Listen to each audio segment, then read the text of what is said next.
नमस्कार साथियों, गौरव ज्ञान धारा में आप सभी का स्वागत है। अपना देखो आरबीएससी क्लासेस का सिलसिला दिन प्रतिदिन आगे बढ़ रहा है। अभी आप लोगों को ये लगेगा, जो कंटिन्यू जुड़े हुए स्टूडेंट है, जो रेगुलर है, उन्हें ये लगेगा कब पूरी होगी, ऐसे तो सब बहुत धीरे चल रहा है वगैरह वगैरह। लेकिन 2 से 3 महीने कम निकल जाएंगे, आपको पता ही नहीं चलेगा। और आपके जो सिर पे इतना बड़ा बोझ रखा हुआ है चारों तरफ से कि आरबीएससी के अंदर से पूछ रहे हैं, लेकिन आरबीएससी पढ़ने बैठते तो पता नहीं चलता क्या बन रहा है, क्या पूछेंगे, क्या कैसे करना है। तो यही तोड़ तो मैं आप लोगों के लिए लेके आया हूँ। चाहे आप सीईटी दे रहे हो, चाहे आप कांस्टेबल दो, चाहे पटवारी दो, वीडियो दो, आरएस तक देना, लेकिन इनमें से प्रश्न बाहर नहीं जाएंगे। और भाई कहते हैं कि प्रत्यक्ष को प्रमाण की आवश्यकता नहीं है, वही चीज हुई है। लेवल असिस्टेंट का पेपर हाल ही में हुआ है, उससे पहले रीट का पेपर हुआ है। जिन पेपर को देख के हाथ में धूजनी छूटती है, कंपी छूटती है, वहीं पे जीजीडीएंस को पता है, जितनी क्लासें देखी उन्होंने, जितनी आरबीएससी की पुस्तक के अंदर आप लोगों को चीज दी जा रही है। अच्छा, पुस्तक का जिक्र वो तो पहले ही बता दूं कि अब बार जो अपडेटेड संस्करण 2 जो आप कवर देख रहे हो वो नहीं आया है। आएगा तब मैं वीडियो बना के बताऊंगा, अपन लाइव विमोचन करेंगे। आप उस समय लाइव जुड़ेंगे मेरे साथ और लाइव विमोचन करेंगे। इसलिए जब तक नहीं आया है तब तक इधर उधर पूछो ही मत, मैं खुद बताऊंगा आपको। जिस दिन मैं बता दूं टेलीग्राम पे, यूट्यूब पे, तब मान लेना आ गया है। हाँ, तो अपर जो जीजीडीएंस है, जीजीडी आर्मी का जितना भी सिपाही है, बड़ सबने ध्यान है कि अब टेंशन करने की कोई बात नहीं है कि सर पटा रही है तो यानी कि पक्को ही इलाज हो रही है। तो निश्चिंत रहो, अपना काम है पढ़ना और बहुत व्यवस्थित तरीके से पढ़ना। ठीक है, अच्छी तरीके से पढ़ो। एक बार पढ़ लिया बस, आरबीएससी चाहे कोई भी एग्जाम हो, आने वाले जितने भी एग्जाम आप दोगे सारे में अंदर आप लोगों के झंडे गाड़ने ही है। देखो बताता हूँ आज अपन क्या पढ़ा। आमेर और जयपुर के कछुआ शासक। कछुआ आज शुरू करेंगे, एक क्लास कल भी आएगी, तब जाके जो है पूरा होगा। आज अपन शुरू करके और चलते हैं मान सिंह जी तक, चलते हैं मान सिंह जी तक आज अपन पढ़ लेते हैं। देखो सबसे पहले एक चीज ध्यान रखो कि एक नदी ही जिनको नाम हो ढूंढ नदी, के नाम हो ढूंढ नदी। और इस नदी के आसपास बस जितना भी क्षेत्र था, जितने भी लोग बसे हुए थे, वो फिर कहलाया आप लोगों के ढूंढाड़। क्या कहलाया? ढूंढाड़। अब अपन पढ़ते हैं रामगढ़, जमवा रामगढ़, ये सारा ढूंढाड़ एरिया के अंतर्गत आता है। जैसे कि ये सारी है ना, ये चीजें ये आपके ढूंढाड़ के अंतर्गत आती है। रामगढ़ हो गया, जम्मा रामगढ़ हो गया, आमेर हो गया, जयपुर हो गया, ये दौसा हो गया, तो ये सब इनके अंतर्गत आते हैं। यहाँ पे जो शासन किया है, ऐसा इतिहासकार कहते हैं कि राम जी के वंशज हुए हैं ये। और ये बताते भी है सूर्यमल मिश्रण, और इन्होंने कहा है कि इनका जो शाब्दिक उत्पत्ति हुई है वो कूर्म शब्द से हुई है। और कूर्म का मतलब होता है जैसे कि कछुआ, और इसी से जो है शब्द बनता है कछवाहा। क्या शब्द बनता है? कछवाहा। ठीक है, भगवान राम के पुत्र कुश के ये वंशज माने जाते हैं। भगवान राम के पुत्र कुश के वंशज माने जाते हैं। लेकिन आदि पुरुष की बात करें तो भैया इनके आदि पुरुष थे दुल्हे राय। कौन थे? दुल्हे राय इनके आदि पुरुष थे, जिनको तेजकरण के नाम से भी जाना जाता था। ठीक है, अब देखो तेजकरण है नहीं, इनको तेजकरण नाम को जिक्र आरबीएससी में नहीं दियोड़ो, लेकिन था ध्यान तो रखना दुल्हे राय। तो इन्होंने क्या किया कि माच के मीणों को हराया था। इन्होंने क्या किया? माच के मीणों को हराया था। माच में यहाँ पे पहले मीणाओं का शासन था। देखो एक चीज मैं तो आप लोगों स्पष्ट कर दूं था नहीं क्लास के में कि इतिहास अपा पढ़ा नहीं तो कभी अपा पढ़ा के मीणाओं ने ऐसे किया या राजपूतों ने ऐसे किया या ये यहाँ पे ऐसे जिक्र हो रहा है। अब मैं था ने एक मतलब एक बात पहले स्पष्ट कर दूं, हालांकि था ध्यान होना चाहिए, चाहे जटे जो भी शब्द अजय अगर चाहे मीणा भाइयों के लिए आ गया, या राजपूत भाइयों के लिए आ गया, या अन्य कोई समाज के लिए आ गया, माली समाज के लिए, कुमार समाज के लिए, कोई भी थे, सगला का सगला हमारा भाई हो, थे सगला का सगला हमारा स्टूडेंट हो। तो इमरानी अपर जो इतिहास में घटित हुई ना घटना बिन कभी भी वर्तमान स्थिति जोड़ कभी नहीं देखनी। अपर शुद्ध उद्देश्य पढ़ना है।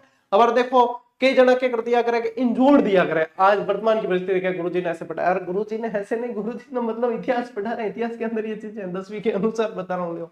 तो कभी भी इन चीजों में मत पढ़ना। यदि आप पढ़ने वाले हो ना तो इन चीजों में नहीं पढ़ना, क्योंकि मैं कभी भी इस चीज को मद्देनजर रखते हुए नहीं पढ़ा था। और मैं मुझसे कई लोग पूछते हैं कई बार कि सर आपकी क्या जाति है, तो मैं उन्हें सिर्फ एक चीज कहता हूं कि मैं शिक्षक हूं, यही मेरी जाति है, और मेरे से पढ़ने वाले सारे स्टूडेंट हैं, और मैं कभी भी उन्हें जाति पूछ के नहीं पढ़ा था। तो मेरे लिए ये चीज मायने नहीं रखती है। ठीक है, तो बस यूं मतलब वो कहना बहुत जरूरी है कि कई बार मेरे काफी सारा जो हितेड़ी है, हितूड़ा मन रहा है, वे भी सोच लिया करे कि सर ऐसे पढ़ा रहे। तो यहाँ पे ये ध्यान सिर्फ ऐतिहासिक तथ्यों को ध्यान में रखते हुए ध्यान रखना है। देखो इन्होंने क्या किया, माच के मीणाओं को पराजित किया, माच के मीणाओं को पराजित किया और इनके क्षेत्र पर अधिकार कर लिया यहाँ पे। और उसके बाद में ये माच जो क्षेत्र है इस माच क्षेत्र का नाम क्या रख दिया? रामगढ़। क्या नाम रख दिया? रामगढ़।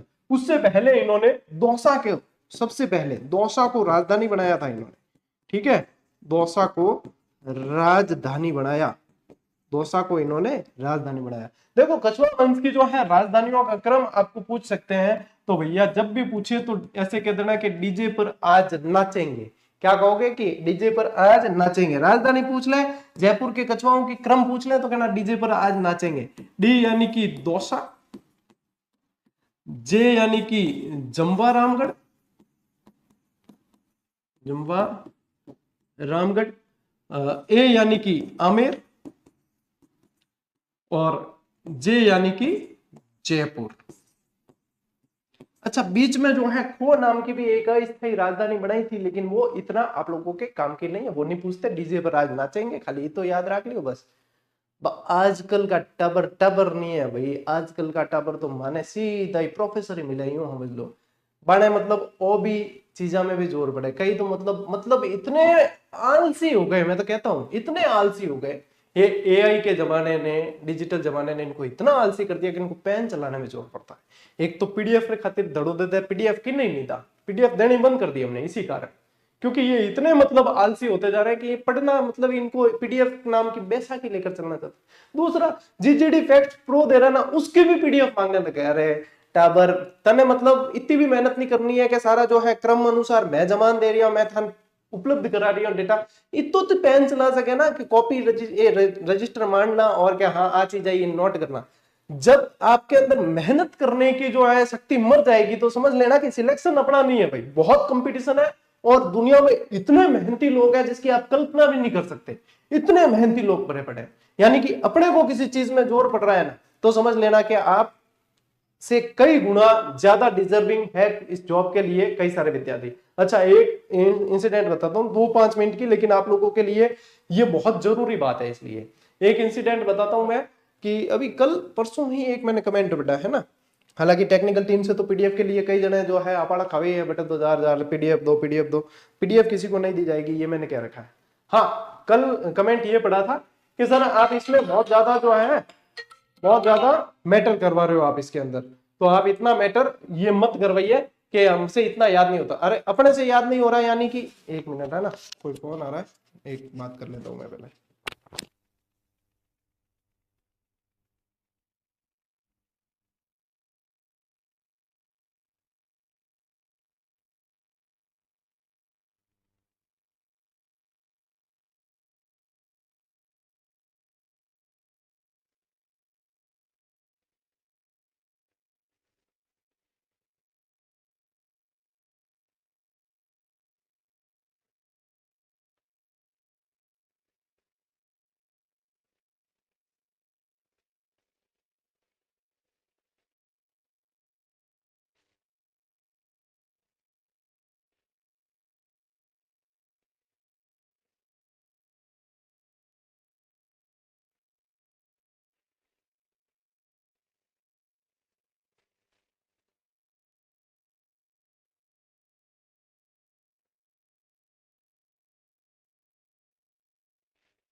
हटा ब्रो, अब के बाद मैं था देखो बीच में क्लास में क्यों, अभी के 2 मिनट और बस, क्या क्या देखो प्रेमी आदमी फोन कर दिया अगर है तो यूं भी मैं फोन नहीं उठा पाऊं तो मैंने बोल गणा दे तो वही वास्ते। अच्छा मैं क्या कह रही हूँ, आज की क्लास में मुझे बताया कमेंट आएंगे गुरुजी आप टाइम पास कर रहे हो, बातें कर रहे हो। अरे जरूरी है, कई बार मैं भी परियोड़ा तो कहना जरूरी है। तो मैं ये कह रहा था कि स्टूडेंट किस कदर आलसी हो गए कि सर कंटेंट कम करवाओ।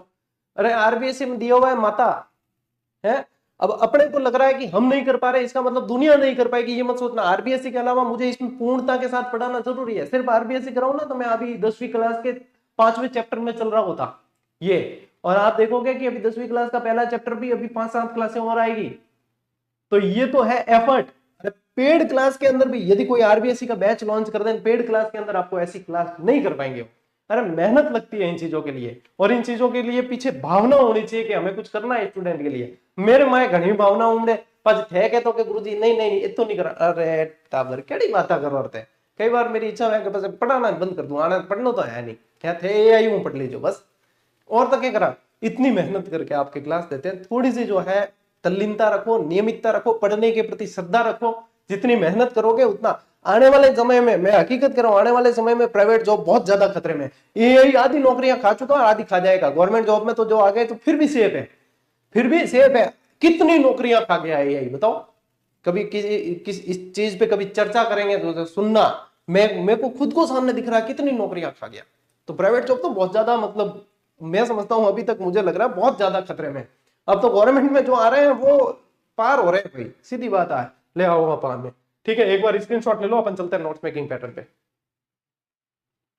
अच्छा यूं है ना, ये और चीज ध्यान रख लेना कि ये देखो ये है एक तो सूर्यवंशी, ठीक है, सूर्यवंशी या राम जी के वंशज मानते हैं। दूसरा इनके जो है ध्वजा जो है, इनकी ध्वजा जो है वो 5 रंगों की है। ध्वजा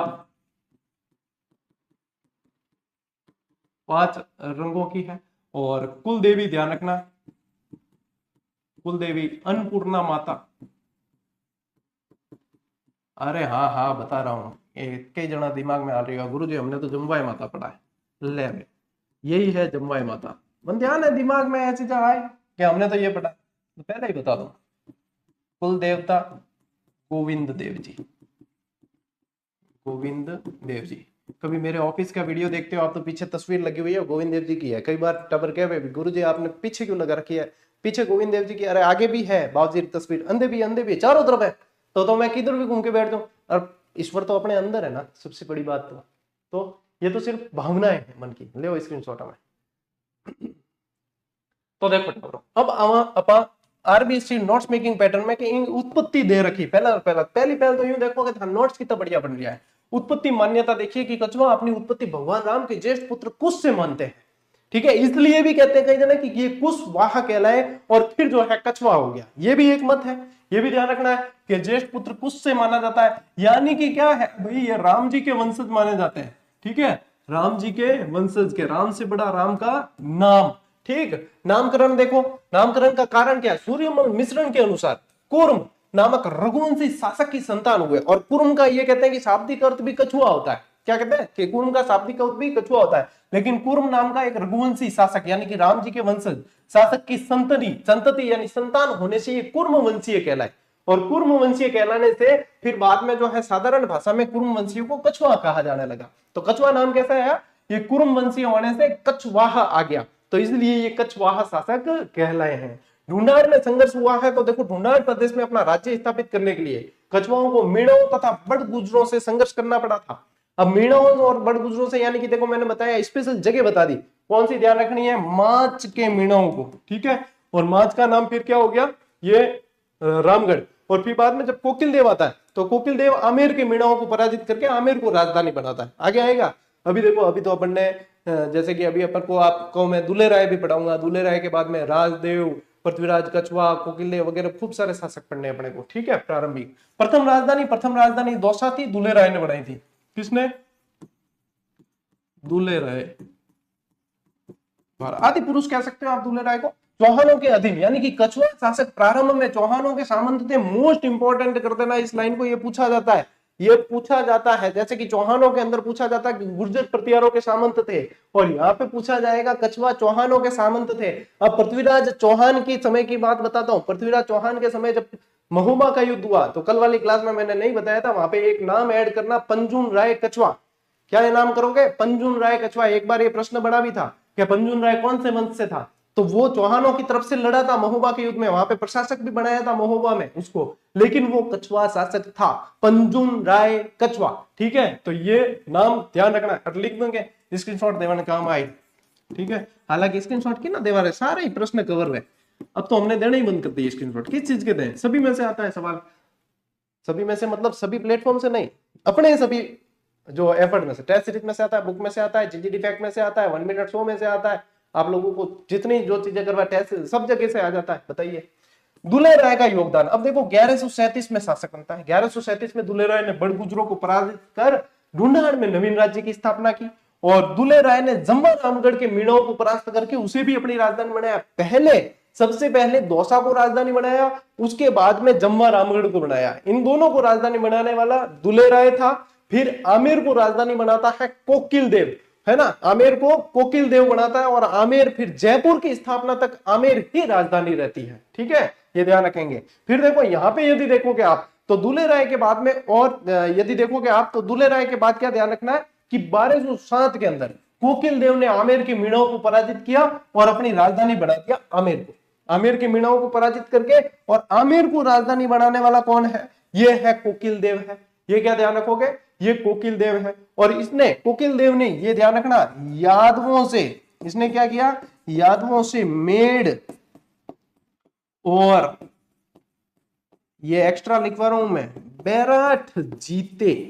ये भी ध्यान रखना। अब मेड़, ये देखो यहां ऐसे ऐसे प्रश्न बनते हैं। अब जैसे बैराठ का जो मेला है, ठीक है, बैराठ जो कोटपुतली बैरोड के अंदर पड़ता है, बाण गंगा का मेला कहते हैं जिसको, है ना, बाण गंगा का जो मेला है वो बैराठ में जैसे पड़ता है। और एक बार ऑप्शन में आया मेड़, कहां पड़ता है? ऑप्शन मेड़। तो ये मेड़ देखो इस समय जीता था, ये यहीं पे आता है।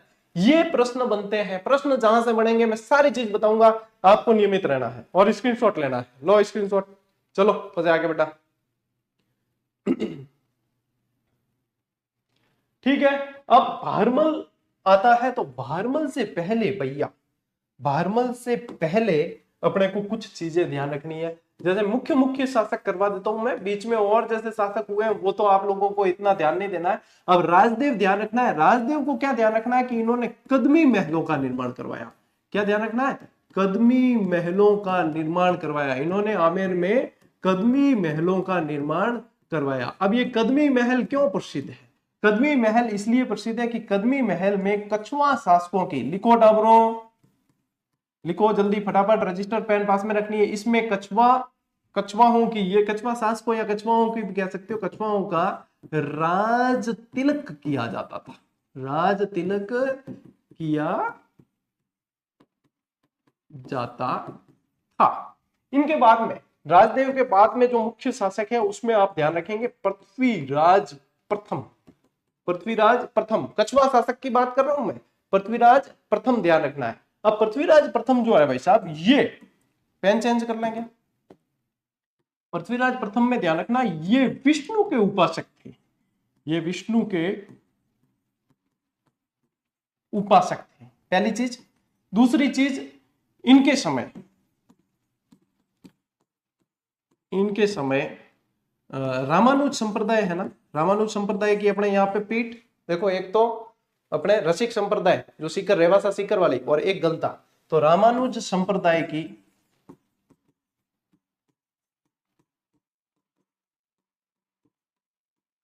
गलता पीठ की स्थापना हुई। ये गलता जो है मंकी वैली के नाम से जानी जाती है, गालव ऋषि की तपोस्थली रही है, ये ध्यान रखना है। ये पृथ्वीराज चौहान ने खानवा के युद्ध में, चौहान नहीं कछुआ, ठीक है, कछुआ, चौहान बोला है मैंने गलती से, है ना। तो खानवा के युद्ध में पाती पैरवण के तहत रणसांगा का साथ दिया। रणसांगा का साथ दिया, ये भी आप लोगों को ध्यान रखना है पृथ्वीराज कछुआ के अंदर, ठीक है। और एक और चीज है, आप लिख ही दो, एक 12 कोठड़ी व्यवस्था, 12 कोठड़ी व्यवस्था, ये क्या थी? अब इनके 12 पुत्र थे, 12 पुत्र आपस में नहीं झगड़े, इसलिए उत्तराधिकार इन्होंने जो है बांट दिया, 12 कोटड़ी बनाई, अलग अलग क्षेत्र बनाए, उनके प्रशासक बना दिए, ये 12 कोटड़ी व्यवस्था। एक इनकी पत्नी बालाबाई, इनकी पत्नी बालाबाई जो कृष्ण भक्त थी, इसलिए इन्हें कछवा वंश की राजा कहा जाता है।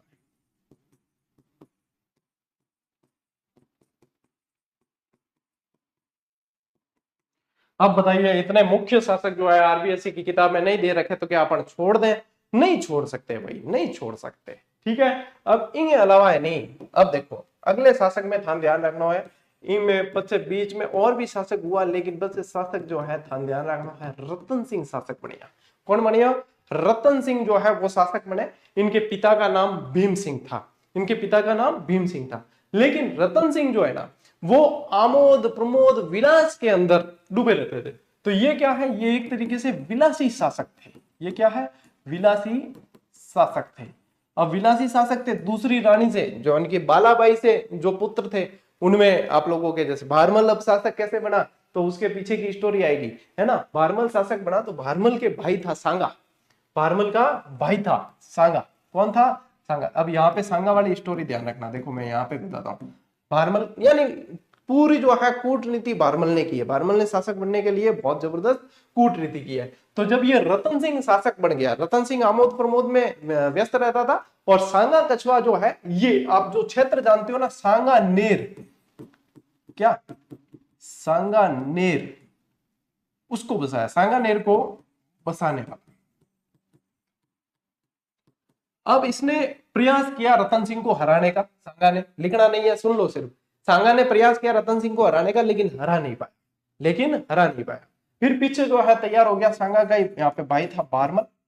ठीक है, भारमल ने क्या किया, यहाँ पे एक रतन सिंह का भाई था आस्करण, ये भी ध्यान रखना, इसका भाई था आस्करण। भारमल ने क्या किया, इस आस्करण के अंदर आस जगही शासक बनने की, कि ये रतन सिंह विलासी आमोद प्रमोद में लीन रहता है, ये राजा बनने के लायक नहीं है, इस रतन सिंह को मार देते हैं और आस्करण को कहता है तू शासक बन जा। ठीक है, तो क्या ठीक रही।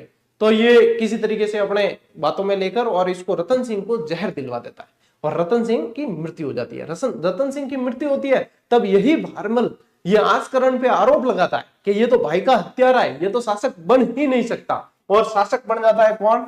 भारमल। और शासक कौन बन जाता है फिर? भारमल बन जाता है। ठीक है, ये शासक बन जाता है। ये स्टोरी है। देखो अब इसमें कोई ज्यादा लिखने का काम नहीं है, लेकिन फिर भी आप लोगों को ये ध्यान रखनी है। ठीक है, अब आएंगे अपन भारमल के ऊपर। ठीक है, अब आएंगे भारमल के ऊपर, जिनको राजा जी के नाम से जाना जाता था। मुगलों से संबंध स्थापित करने वाला पहला कछवा शासक कौन था? भारमल था। ठीक है, अब आओ देखो, अब आया भारमल, इनके बीच में आई स्टोरी अपन छोड़ कौन सकता, क्योंकि मोस्ट इंपोर्टेंट है। अब यहाँ पे क्या लिखा है? कठिन परिस्थितियां, बहुत ही कठिन परिस्थितियों के अंदर आमेर का शासक बना। अब कठिन को आसान करना किसका काम है? भारमल जी का काम है। ठीक है, भारमल जी ने कठिन को आसान कर लिया और शासक बन गए। कैसे बने बता दिया मैंने। अब मुगल सहारे की आवश्यकता, ठीक है, अपनी सत्ता के लिए उसे मजबूत सहारे की आवश्यकता थी, और यह मजबूत सहारा उसे मुगल शासक अकबर के रूप में मिला। हालांकि इस समय अब जो है ये कठिन परिस्थितियां और शासक बनने के बाद भी थी। एक तो आस्करण से संघर्ष चला इनका, एक हाजी खान से संघर्ष चला है। ठीक है, हाजी खान से भी संघर्ष चला है, ये ध्यान रखना। ये सिर्फ ध्यान में रख लो आप, बाकी इतना नहीं पूछेंगे यहाँ से। हाँ, मैंने बोल दिया तो आपको ध्यान रहेगा कि हाजी खान से संघर्ष भारमल ने किया था। ठीक है, तो यहाँ पे ये ध्यान रखना। अब क्या हुआ कि अब यहाँ पे भाई मुगल सहायता की आवश्यकता थी, तो फिर दो व्यक्तियों के नाम ध्यान रखने आपको। एक तो मजनू खां, एक तो क्या ध्यान रखोगे? मजनू खां, और एक ध्यान रखना है जगताई खां। अब दोनों ने अलग अलग समय पे भारमल को अकबर से मिलवाया।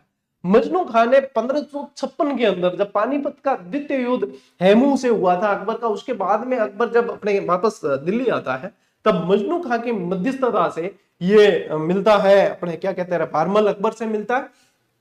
और उस समय अकबर जो है जिस जगह पे होता है, वहां पे एक हाथी जो भाई साहब वो कंट्रोल में नहीं आ रहा होता है, बेकाबू हो जाता है। उस हाथी को जो है भारमल कंट्रोल में कर लेता है, जिससे अकबर जो बहुत ज्यादा प्रभावित होता है। कह रहा है ये तो खतरनाक आदमी है यार। फिर जब जान पहचान हो जाए कि अच्छा ये आमेर के राजा भारमल जी है, ऐसे ऐसे, बाकी कोई ज्यादा मतलब ऐसा नहीं है कि इनको उसी समय जो अधिकार देती है वो ही है, लेकिन एक पहचान हो गई थी। ठीक है, कब की बात है? 1556 की बात है, लगभग दिसंबर का महीना होगा। जहां तक मुझे याद है, यानी मैं उस समय नहीं था रहे, मतलब मैंने पढ़ा है उसके आधार पे, ठीक है। हाँ, मेरे कोई आंखों देखा हाल नहीं है, इतना भी अमर को नफा। तो फिर बाद में क्या होता है 1562 में, अब अकबर है ना, ये ध्यान रखना कि अकबर जो है बहुत बार राजस्थान आता था, अजमेर जियारत के लिए आता था, ठीक है। अजमेर दरगाह में जियारत के लिए आता था। तो वहां पे 1562 में जब ये आया, तब चगताई खां की मध्यस्थता से इसका अकबर से मुलाकात होती है।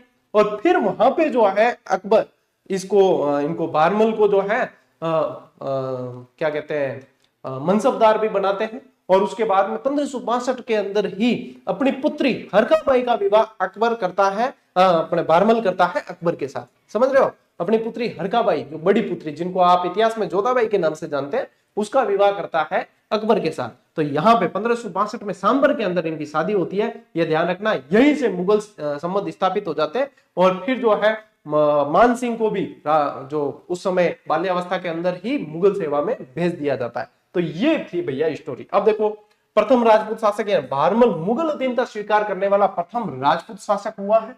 और अकबर की अजमेर यात्रा कब हुई है? जनवरी 1562 में अजमेर यात्रा पर आया था। और सांबर में इनका विवाह हुआ है। ये अकबर की विवाह स्थली है सांबर। अजमेर से लौटते समय सांबर नामक स्थान पर बारमल ने 1562 में अपनी पुत्री हरकाबाई का विवाह अकबर के साथ कर दिया। अब आप लोगों को समझना बहुत आसान हो जाएगी चीज। मरियम उज जमानी, यानी कि ये उसकी क्या थी? उपाधि थी। इस उपाधि से जाना जाता था ये हरकाबाई को, मरियम उज जमानी और जहांगीर। देखो, हरकाबाई की कालांतर में मरियम उज जमानी नाम से जाना गया, और जहांगीर इसी हरकाबाई का पुत्र था। जहांगीर जिसे सलीम के नाम से जाना जाता था, वो सलीम इसी जो है मरियम उज जमानी का पुत्र था। और अकबर इसे शेखू बाबा के नाम से पुकारता था, ठीक है। परिवार सहित अधीनता देखो 1562 में सांबर में ही बारमल ने अपने पुत्र भगवान दास और पौत्र मान सिंह सहित अकबर की अधीनता स्वीकार कर ली। यानी पूरे परिवार सहित जो है ये उनके शरण में चले गए। 1570 का नागौर दरबार भी राजा बारमल की सहायता से ही अकबर ने नागौर में लगाया था। और यहाँ पे ये ध्यान रखें कि ये अकबर ने इन्हें 5000 का तो मनसब दिया, 5000 का मनसब, और अमीर उल उमरा की उपाधि दी। और राजा जी के नाम से संबोधित करता था अकबर इन्हें राजा जी के नाम से संबोधित करता था। ये ध्यान रखेंगे। ये सेम 5000 का मनसब और अमीर उल उमरा की उपाधि भगवान दास को भी दी थी अकबर ने, दोनों को सेम, ठीक है। तो ये ध्यान रखना है आपको। अब भाई साहब आप स्क्रीनशॉट ले सकते हो,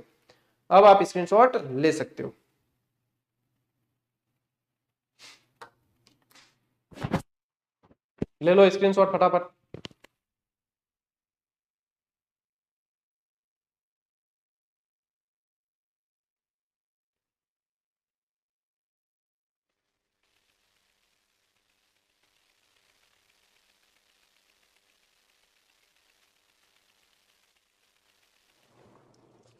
ठीक है टाब्रो, बढ़ा आगे।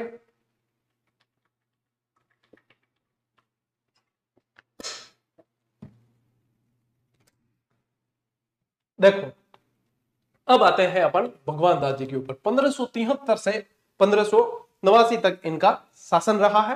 राज्याभिषेक जो है इनका 1573 ईस्वी में होता है। कब होता है? 1573 में यह आमेर की गद्दी पर बैठ जाता है भगवान दास, ठीक है। और वीरता का परिचय इन्होंने सरनाल का पड़ता है यूपी के अंदर, सरनाल में अपनी वीरता का परिचय दिया। इन्होंने भी कैसे वीरता का परिचय दिया? इन्होंने भी हाथी को काबू करके, देखो हाथियों ने किस्मत बदली है, या तो हाथियों ने युद्ध करवाए हैं या हाथियों ने कहीं ना कहीं गठबंधन करवाए हैं। तो यहाँ पे भी इन्होंने भी एक पागल हाथी को काबू में किया और यहाँ पे जो है अपनी वीरता का परिचय दिया। अब यहाँ पे ये परिचित तो थे, एक दूसरे से जान पहचान तो थी, लेकिन अपनी वीरता का परिचय इन्होंने यहाँ पे दिया है।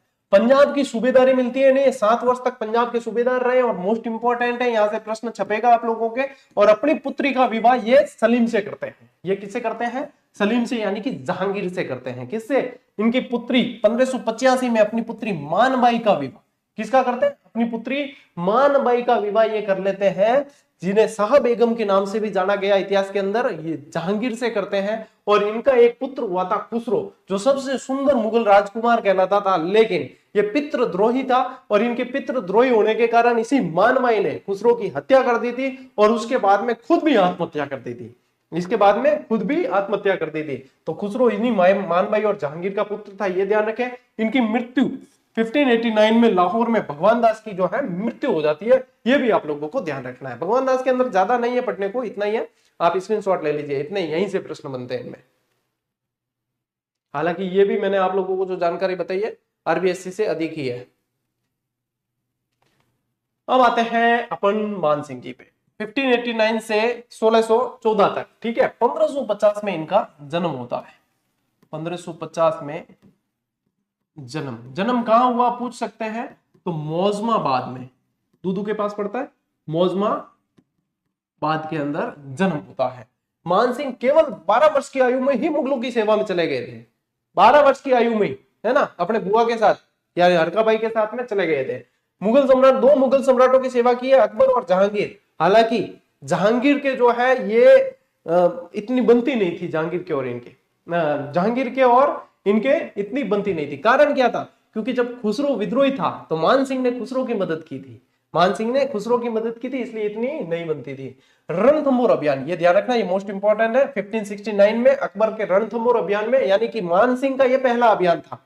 सुरजन हाड़ा को मुगल अधीनता स्वीकार कराने में मान सिंह की मुख्य भूमिका थी। मोस्ट इंपॉर्टेंट है भाई साहब, ठीक है। गुजरात अभियान इन्होंने कब किया, 1573 में गुजरात अभियान किया है। और ये अभियान सारे के सारे पूछते हैं, इसको हल्के में नहीं लेंगे, यहीं से प्रश्न बनते हैं। गुजरात अभियान के दौरान 1573 में मान सिंह महाराणा प्रताप के पास संधि का दूसरा प्रस्ताव लेके गए। याद करो, JMBT उदय सागर की पाल पे मुलाकात, अमर सिंह ने मुंह तोड़ जवाब दिया था, ठीक है, वही चीज। तो वहां से जब वापस आ रहे थे तो अकबर ने संदेश भेजा था कि भाई मिलते हुए आना, तो वहां पे बात बनी नहीं थी। तो ये समय आपको ध्यान ही है। हल्दी घाटी का युद्ध, फिर मान सिंह ने जाकर क्या कहा था अकबर से कि जब कभी महाराणा प्रताप से युद्ध करने का अवसर आए या युद्ध करने की कंडीशन आए तो सेनापतित्व मैं करूंगा, ये अवसर मुझे दिया जाए। तो फिर 1576 में 18 जून 1576 हल्दी घाटी के युद्ध में मान सिंह ने अकबर की सेना का नेतृत्व किया। और क्या ध्यान रखेंगे कि ये नवरत्नों में शामिल था, ये अकबर के नवरत्नों के अंदर शामिल था। उपाधि देखिए आप, अकबर ने इसे फर्जंद की उपाधि दी, जिसका अर्थ होता है दत्तक पुत्र यानी कि बेटा। और इन्हें 7000 का मनसब दिया गया, इन्हें 7000 का मनसब दिया गया। ये भी ध्यान रखना है आपको, 7000 का मनसब सिर्फ दो लोगों को दिया गया था, एक तो मान सिंह, एक अजीज कोका। अजीज कोका अकबर का जमाई था और ये मान सिंह को, इनको दो को ही 7000 का मनसब दिया था, ठीक है। हालांकि हल्दी घाटी युद्ध में विजय प्राप्त नहीं कर पाए थे तो इनकी जो है ड्यूटी भी बंद कर दी थी, सजा भी दी थी इनको, ठीक है। लो स्क्रीनशॉट लो भाई।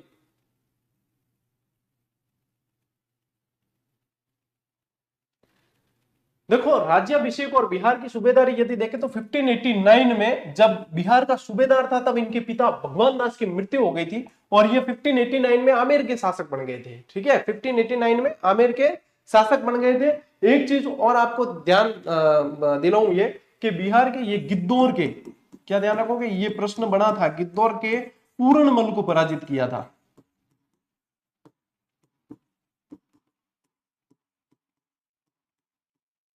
ये प्रश्न बन चुका है, इसलिए ध्यान रखना ये, ठीक है। उड़ीसा विजय 1592 के अंदर मान सिंह ने उड़ीसा जीतकर पहली बार उसे मुगल साम्राज्य का अंग बनाया था, बहुत मोस्ट इंपॉर्टेंट है। और 1614 के इरेजपुर के अंदर इनकी मृत्यु हो जाती है, ठीक है। 1614 में इरेजपुर में मृत्यु होती है। देखो, कुछ साहित्यिक योगदान भी ध्यान रखना है, ये विद्वानों के आश्रयदाता थे, तो मान सिंह ने विद्वानों को आश्रय दिया। इनके समय में मान चरित्र और महाराज कोश, देखो ये मोस्ट इंपॉर्टेंट है मेरे दृष्टि में, क्योंकि मान चरित्र तो आज दिन तक बड़े सवाल और सबके ध्यान में भी है, लेकिन ये सिर्फ महाराज कोश प्रश्न बना देना, सिंपल, कोई कथन कारण नहीं, कोई कालक्रम नहीं, कुछ भी नहीं, सिर्फ ये कहते हैं महाराज कोश ग्रंथ की रचना किस शासक के काल में हुई। अरे मैं कह रहा हूं 99% लोगों के विकेट उड़ जाएंगे, चाहे वो आरबीएससी पढ़ के जा रहे हैं फिर भी उड़ेंगे, क्योंकि ये ध्यान नहीं जाता है। आप देख लेना चाहे तो, जो आरबीएससी पढ़ रहे हैं ना आपके दोस्त, आरबीएससी की मूल पुस्तक पढ़ रहे हैं 10वीं की, उन्हें पूछकर देखना, सिर्फ रैंडम ऐसे नहीं बता पाएंगे। 99% लोग नहीं बता पाते, आप बता पाओगे जो भी क्लास देख रहे हो। क्यों? क्योंकि मैंने यहाँ पे आपका ध्यान केंद्रित करवाया है, यही आप लोगों को ध्यान देना है। इसी समय मुरारी दास ने मान प्रकाश ग्रंथ की रचना की, जगन्नाथ ने मानसिंह कीर्ति मुक्तावली की स्थापना रचना की है, ये ध्यान रखना है। और स्थापत्य कलाम ध्यान रखोगे, जगत शिरोमणि मंदिर जो इनकी रानी कनकावती ने अपने पुत्र जगत सिंह की याद में बनवाया था। मान सिंह के समय उनकी रानी कनकावती ने अपने पुत्र जगत सिंह की स्मृति में जगत शिरोमणि मंदिर का निर्माण करवाया था, यह ध्यान रखना है। अब निर्माण भाई साहब और भी है, लेकिन कुछ एक चीजा जो आरबीएससी में नहीं दे रखी वे भी मैं लिखवाऊं पहला पहला थे आगो स्क्रीनशॉट लो। ठीक है, अब देखो अकॉर्डिंग टू आरबीएससी तो मैटर हो गया है पूरा, लेकिन अकॉर्डिंग टू मी अभी तक मेरे अनुसार पूरा नहीं हुआ है। मानसिंह के अंदर आप लोगों को कुछ विशेष बातें लिखनी है। ठीक है, लिखिए मानसिंह के अंदर कुछ तो देखो आप लोगों को सूबेदारी में लिखवा देता हूं कि 1582 के अंदर 1582 के अंदर जो है बंगाल के सूबेदार बनाया गया है, बंगाल का सूबेदार। ठीक है, इसके अलावा लिखो आप 1585 के अंदर लिखो काबुल का सूबेदार,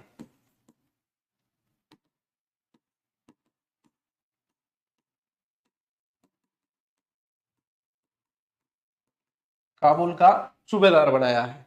और फिर 1587 के अंदर आप ध्यान रखेंगे इन्हें, 1587 में बिहार का सूबेदार,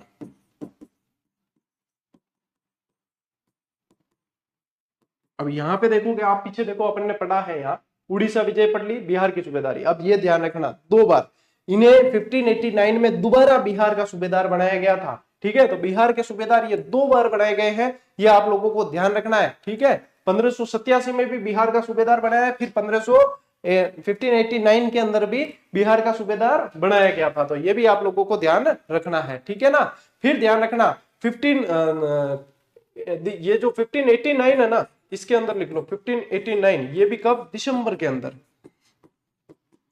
दिसंबर, फिर बिहार का सूबेदार।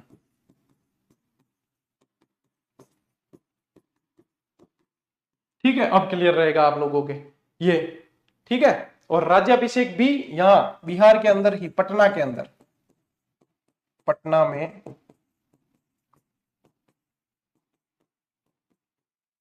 राज्याभिषेक, पटना के अंदर राज्याभिषेक, ये ध्यान रखना है। फिर ध्यान रखना 1594 के अंदर, 1594 में जो है इन्हें फिर से बंगाल का सूबेदार बनाया।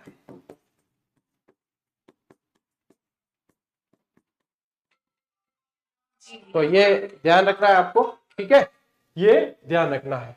ठीक है, चलिए ले स्क्रीनशॉट ले लो भाई, ले भाई।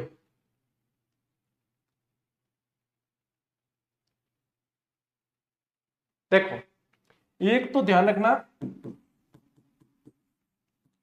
बंगाल में इन्होंने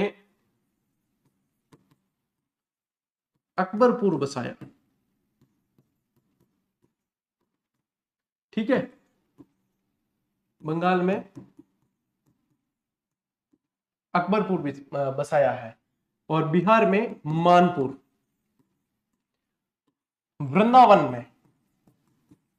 वृंदावन में गोविंद देव जी मंदिर,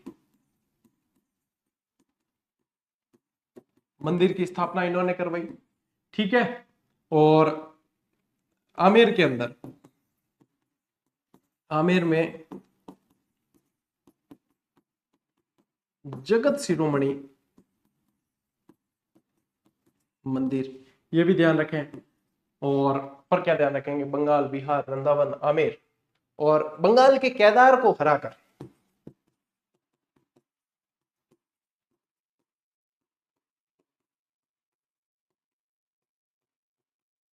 बंगाल के केदार को हराकर क्या किया था इन्होंने, शीला माता